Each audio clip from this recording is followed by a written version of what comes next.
You are listening to Fantha Tracks. Because of the following special program, Wonder Woman and the Incredible Hulk will not be presented this evening.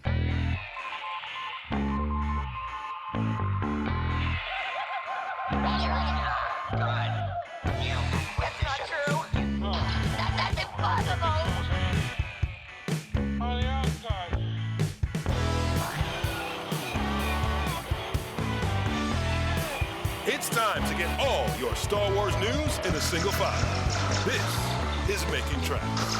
Here are your hosts, Mark Newbold and Mark Mulcaster. That's not true.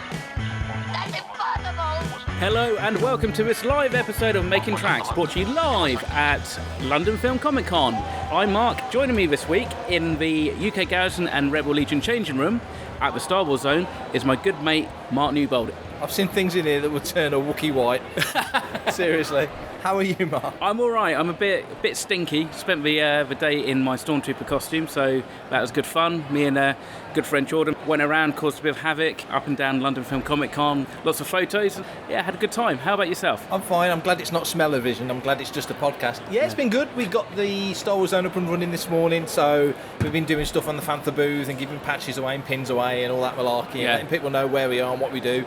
And I've just interviewed Jez Allington, the running Stormtrooper, on stage. Was he stationary for that, or was he actually running? It felt like he should have run around the stage, but his mannequin was more mobile than him, I think. Yeah. It was a good little chat. Well, it's 45 minutes. It was a good chat. We're doing a Making Tracks live tomorrow as we speak. Yeah, it's been good. Cool. So tell us a little bit more about what the Star Wars Zone actually consists of.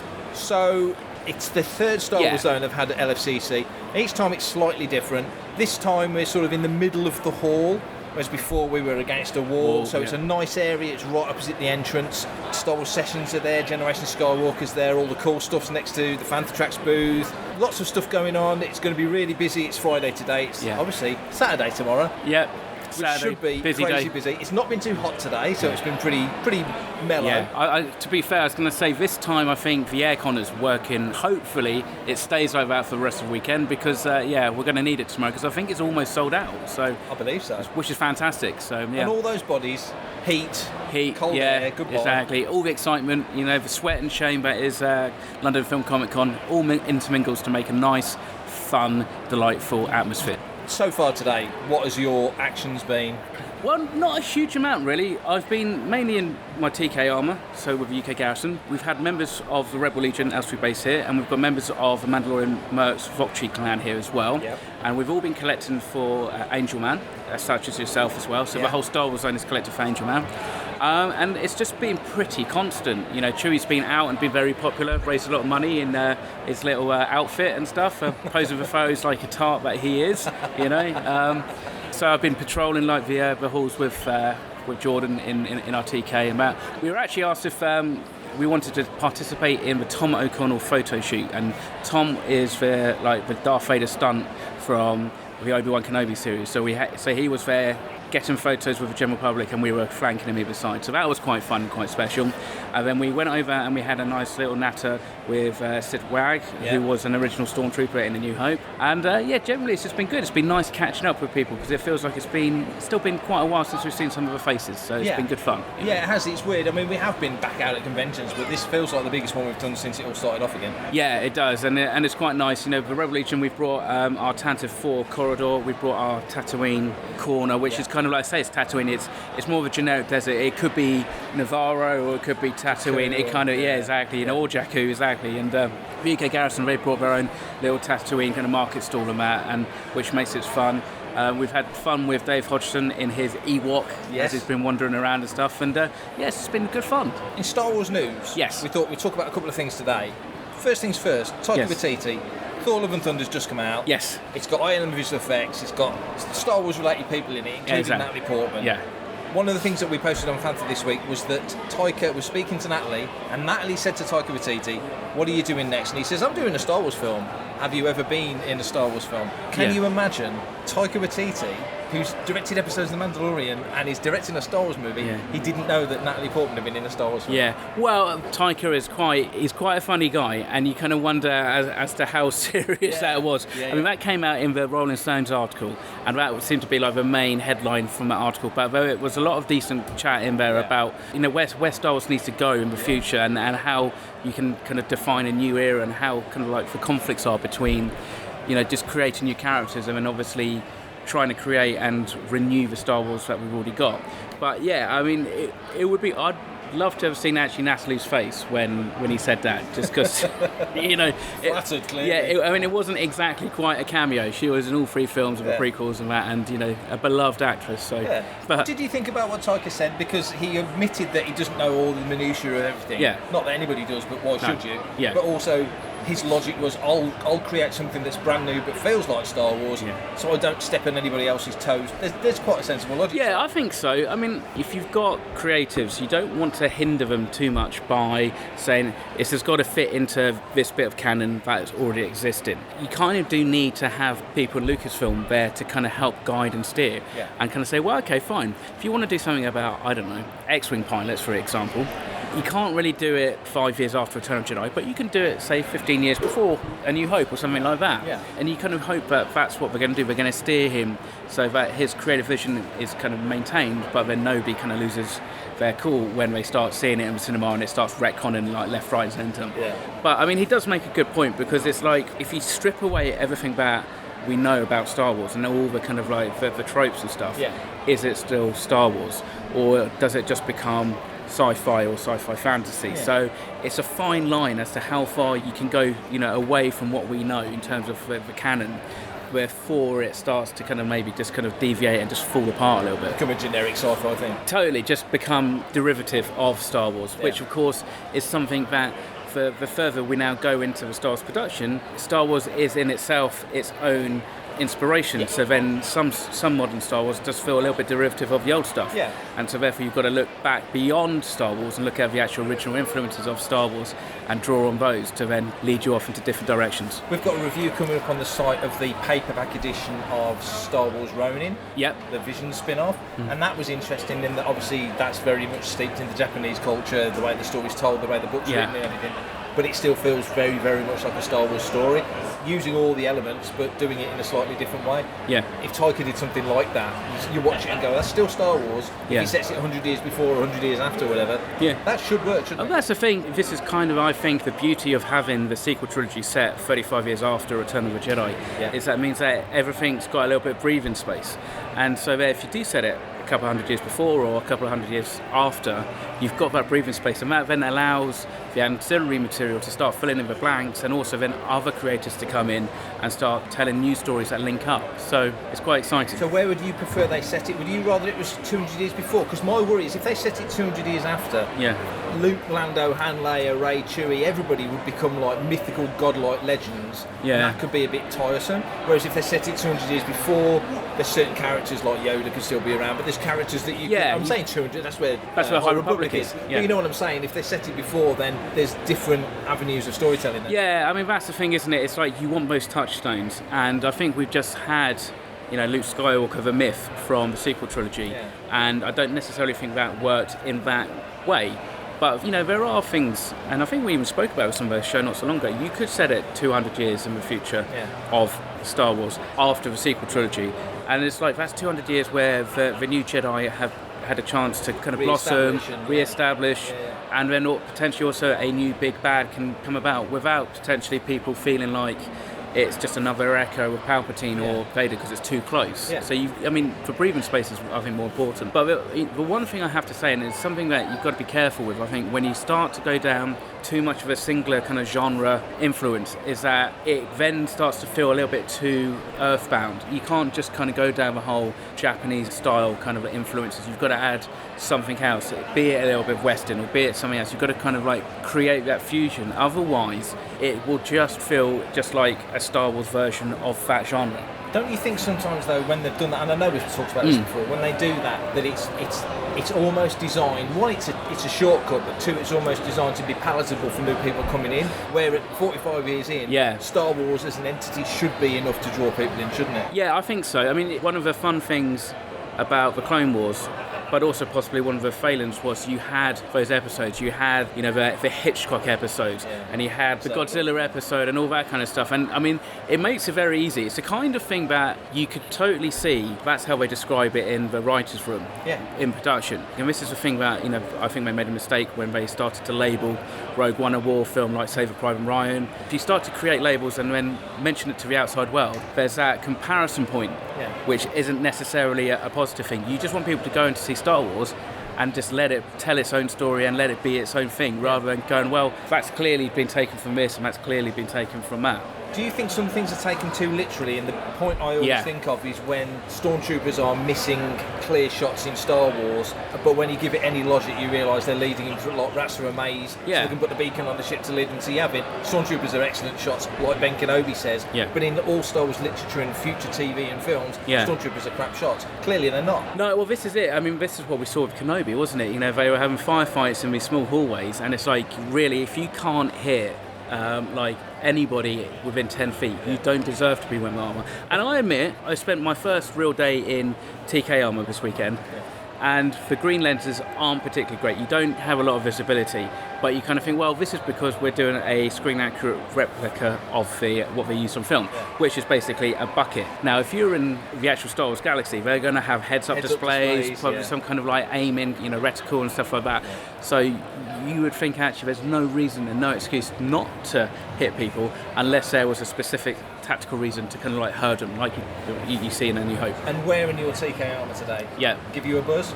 Yeah, it was really good. It's one of those things that you, as you wear it, you feel the pinches and you feel kind of where things need to be refined and stuff like that, and you have to now go back into a workshop and then try and kind of like tweak it for the next one. It's a really odd kind of armour because it's quite durable, so you can kind of like bash it around quite a bit, but also it does break in certain places, which you have to then be aware of where the stress points are and try and kind of like strengthen those. So, you know, every single time I think I'm going to wear it, it's going to be a new experience for like, I guess in the next year or so.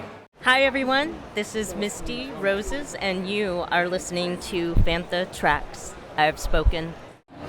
So it is Saturday, it's the evening because we've had a whole full day of doing stuff. Mark. Hello, mate. You're in your orange. I'm in my flight seat, yeah. We're walking past the Scale Electrics booth at the moment. Yeah, no Star Wars there, unfortunately. No Star Wars. Probably need a bit of a detox. It's been a full-on day. How's your day been? Because you've had a lot going on today. I've had a lot going on. It's been fantastic. It's been really busy. We've had a lot of costumers here today with the Rebel Legion, the 501st, and, of course, the Mandalorian Mercs. And it seems, by the weight of the collection tins, we've raised a lot of money for Angel Man, which is fantastic. How's your day been? Well, that was probably one of the highlights, actually. You bringing that great big sort of massive... I didn't know what it was. I thought it was like a poster roll or something. Yeah. You were just like, feel the weight of these posters? And then I realised there's no posters in here. This is all money. All money, and actually quite a lot of folding money as well, which is fantastic. So you can't complain about that. A few of the folks who were sort of shaking the tins had said that they were surprised at how many notes were going in there. Yeah, I mean, I think actually that's one of those things. I mean, to be fair, a lot of people don't actually carry around a huge amount of change anymore. They don't. You know, we've had the pandemic where actually it's been encouraged to use, you know, cards and stuff like that, not handle cash. Yeah. So, you know, it's one of those things that I know from the club perspective, we're looking to try and find a way to go towards an electronic way of donating. Yeah. You know, which makes it easier for everybody. Because there's still times now people are like, I don't have any change, I don't have any money.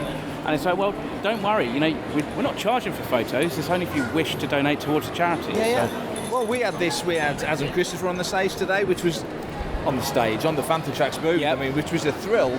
One, because he's a nice bloke, and two, because his book's currently in the New York Times, it's number 11 in the charts, and he was selling the book, signing book plates and doing autographs and meeting people and so on and so forth. Yeah, it was quite surprising that the amount of people who walked up and said, I don't have any cash. Yeah. Do you take alternative forms of payment? Well, to which there can be many answers. Sadly not. So I think he would have probably got more books or got through the books quicker, but they all went. For everything in one location, daily news, reviews, interviews, podcasts, video and social media feeds, bookmark FanthaTracks.com. for Star Wars news 24/7, 365.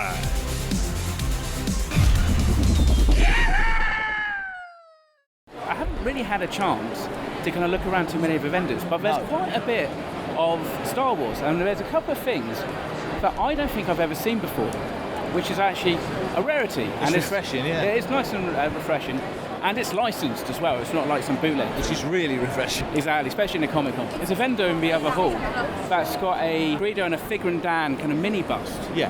Not a Gentle Giant one, it's older man, it's about mid-90s. I can't remember the licensing. I'm just like, I haven't seen that before. That's something that I think might have to come home with me. Caught your interest? Yeah, when Karen's shopping for the boys, I think I'm going there.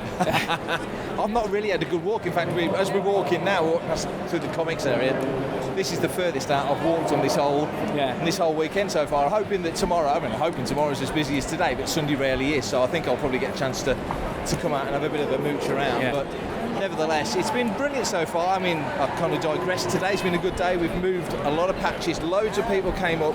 The prerequisite was, if you can show us you follow Fantha Tracks on any social media, it doesn't matter which one, you'll get a patch. And I probably had a 6-inch deep wodge of patches. And our patches aren't that thick. They're fairly thin, aren't they? And they're not mega thick patches. I think we've got maybe 6 patches left, and all of tomorrow to go through. However, nobody has come up to me and whispered in my ear.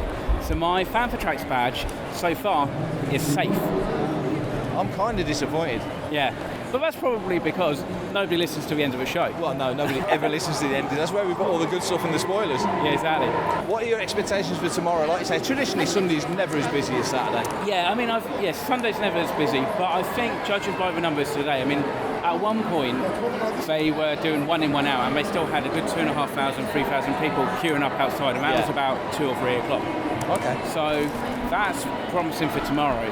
I think actually this is by far the biggest Comic-Con that I've been to since they've relaxed everything from the pandemic. Oh, sure, yeah. So I think that in itself is promising. So I'd imagine it's going to be busy. What you tend to find with Sunday Comic-Cons, however, is it tends to be busy, but then it just drops off. Yeah. About 3 o'clock, 4 o'clock, which is not a bad thing because it normally means that we can start cracking open the boxes and packing up a little bit early. Well, that's the thing. A lot of people listening may not realise quite what's involved in the pack-down process, especially for costuming groups who don't only bring, obviously, the costumes and a number of people, but things like the Tantive 4 wall and, various other sets. Yeah. What's involved? Well, what's the logistics for getting that stuff all down and back in the wagon? I mean, it's one of those things. It's the same, like when I used to work in the theatre, it's exactly the same mentality as when you're working on a big production. Yeah. It seems to take absolutely forever to set it up, but it seems to come down pretty quickly, and that's normally because when you're packing it up, you're just kind of like just breaking it down, and as long as people know there's a certain order for some stuff, because the way some of the sets are put together, Tantive, for example, you have to unbolt stuff before you can remove the panels and stuff. But generally, also actually, the Revolution's really good with having the members stay behind and actually help, whereas because the setup for LFCC is on a Thursday, it's very difficult to get then volunteers to come over to help, so it takes longer. So we were there 1:30 on Thursday afternoon. We left about 7:30, so it was a long old setup, but it'll probably only take a couple of hours tomorrow. Just to explain why we suddenly sounded distinctly distracted, was we were walking past a booth with all this awesome sort of 70s, 60s, 80s annuals, the old Indiana Jones annual. Yeah, there's all sorts of cool stuff here. There's a Marvel one. Yeah. That was the second one that came out, I think. And there you go. That's Chips, good grief. Chips, yeah. Return of the Jedi. Yeah. And in fact, here you go. The good old St. Michael Marks and Spencer's annual. So that's cool. Yeah, that's beautiful. That's the 2 annuals together as one, Empire and Jedi. Yeah. So this doesn't work as a podcast looking at books, but we're happy, so that's all that counts. Oh, nice. That's cool. That's lovely. Battlestar Galactica. And in fact, if we go around the corner, have a look at this. We've got some nice mint. Oh, look at that. And this is a vendor that I brought some. I mean, last LFCC. Yeah. I brought some of the vintage Star Wars read-along book and tapes. Yes. In their seal. So that's cool. But yeah. Don't you find though with conventions like a London Film and Comic Con, they've got that old memorabilia style. Certain listeners might remember memorabilia in Birmingham back in the day. It really was. Yeah, that's the American printer Lost Legacy. It really was a market feel, wasn't it? It was a proper old school market feel where comic collectors like myself from back in the day would be rifling through folders looking for these things. Lots of stuff. Yeah, I mean that's the thing. There's a nice mixture here of like licensee stuff and bootlegs, and also like just lots of like collectors stuff. So I think it's nice that it kind of keeps that vibe because it's very easy, and I think it's the perils of modern Comic Cons where you can walk down aisle upon aisle of Funko Pops and not much else. Yeah, all the same. Yeah, it's frustrating. You mentioned collecting and such. We may as well mention it here because this will be coming out before the episode comes out. We have got a new show coming to Fantha Tracks Radio. Feels like an appropriate place to announce it. I think so, yeah. It's called Collecting Tracks. It's with Richard Hutchinson, who's contributed to Fantha Tracks for a good long while, and Chris Leddy from 6th Scale Scavengers. Going to look at vintage, going to look at the old days, going to look at new stuff, everything to do with Star Wars collecting. It's going to be fun. Yeah, it's fantastic. I mean, I think it's great that we're still able to offer collecting podcasts and focus on vintage collecting because it's still really massive still. In fact, it's probably bigger than it's really ever been. Really, I think. Arguably, yeah. So that's going to join our Friday night rotation, 7 o'clock on a Friday. You'll get new episodes of Collecting Tracks. Here we go, trying to remember it off the top of my head. Fantha Down Under, Planet Leia, Desert Planet Discs, Start Your Engines. What am I forgetting? I think that's it, isn't it? I think that's it, isn't that's it? That's There's 6 of them. I know I've forgotten one. But loads of we've got too much, that's why. Oh, here we go. Here's another very cool Star Wars booth. This is all vintage. With a sealed Razor Crest. Yeah. For £795, which seems pretty reasonable. I think so, yeah. I mean, I saw the price of that and I was like, I still got mine in my mailer shipper box, so I might flip that. Might do. Oh, Cannon Fodder. How can we forget the show that we co-host with Brian and Matt? Yeah. Helix pencil case, is it? No. HCF Return of the Jedi case, yeah. There you go. Beautiful condition. Yeah. Beautiful condition. And you go, that's a Helix pencil case. That's right.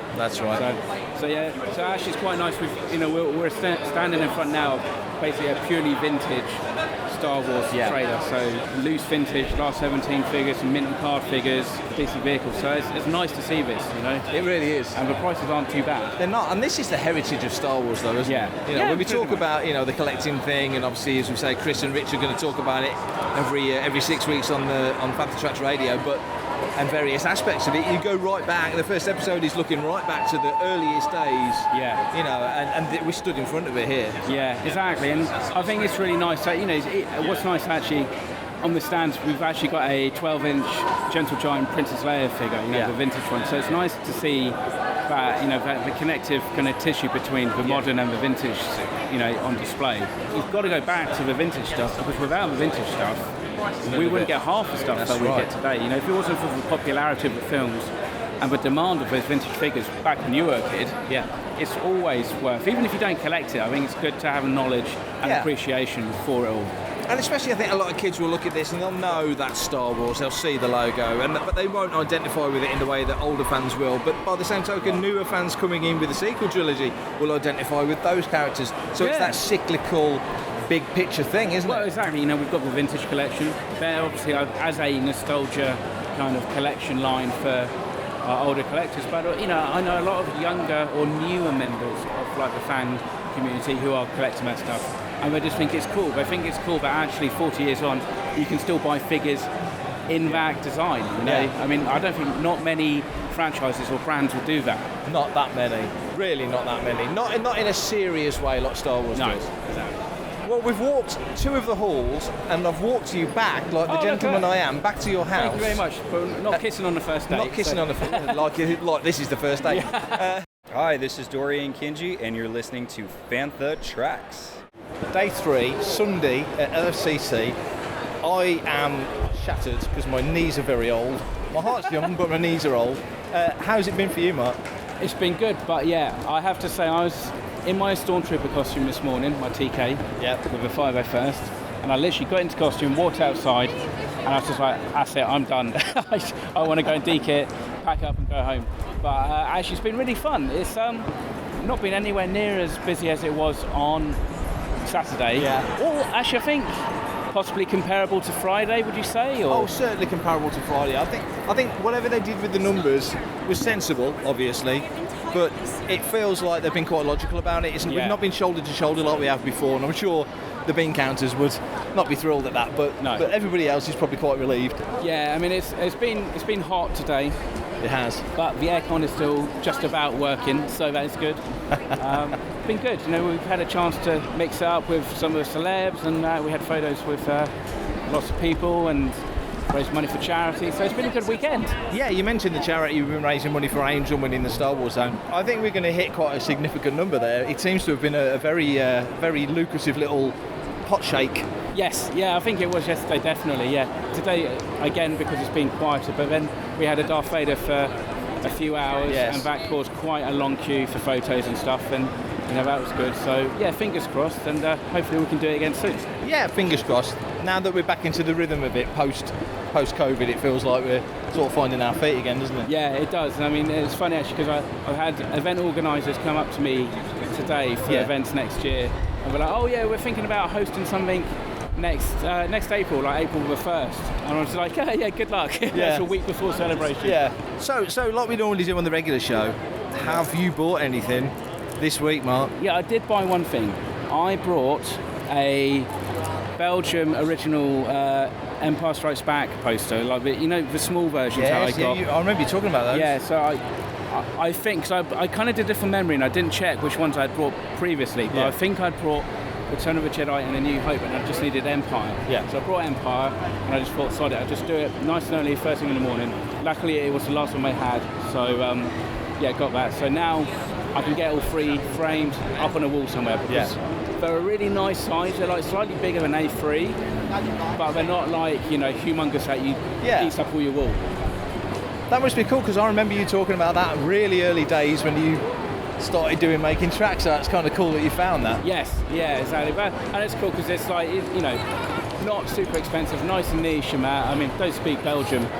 They look nice, and they're kind of like authentic vintage, so it's quite cool. So, how about yourself?